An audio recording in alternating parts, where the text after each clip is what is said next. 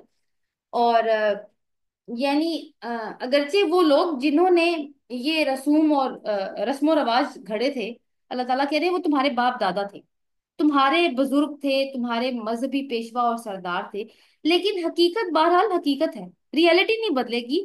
ان کے ایجاد کیے ہوئے غلط طریقے صرف اس لیے صحیح نہیں ہو سکتے کہ وہ تمہارے بزرگ تھے، تمہارے امام تھے، تمہارے مذہبی پیشوا تھے۔ جن لازم جن جن جو ظالمین تھے، جن ظالموں نے قتل اولاد جیسی وحشیانہ رسم ایجاد کی، اور جنہوں نے اللہ کے دیے ہوئے رزق کو خواہ مخواہ اللہ کے بندوں پہ حرام کر دیا، جنہوں نے دین میں اپنی طرف سے نئی نئی باتیں شامل کر کے اللہ کی طرف منسوب کی ہوں، اللہ تعالیٰ کہتے ہیں وہ فلاح نہیں پا سکتے۔ تو چاہے وہ تمہارے بزرگ ہوں، چاہے تمہارے وہ امام ہوں، تھے اگر وہ گمراہ تھے، اور جو کہ ثابت ہو گیا ہے، تو وہ اپنی گمراہی کا برا حال دیکھیں گے۔ سوچنے کی بات پھر سے اگین کہ آج کا مسلمان کیا اپنے فور فادرز کے دین پر یعنی کہ اس کے اوپر الزام لگا کر اللہ کی عدالت میں بری ہو سکتا ہے کہ ہم نے یہ اس لیے کیا کہ ہمارے آبا و اجداد یہ کیا کرتے تھے، یا یہ کہہ کر کہ قوانین تو حکومت نے بنائے تھے، ہمارے ہاتھ میں کیا تھا؟ اب آپ دیکھیں نا کہ اس آیت کی روشنی میں کیا ہم ایسا کر سکتے ہیں؟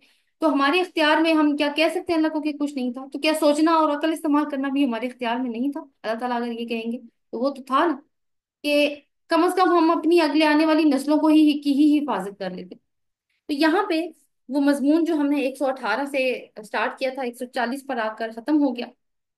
تو ہم نے اس مضمون میں کیا، ہم اس کو دو لائنوں میں سم اپ کر سکتے ہیں کہ دو سسٹمز ہمیں نظر آئے، اللہ کا سسٹم ورسز شیطان کا سسٹم، جو کہ آپس میں بالکل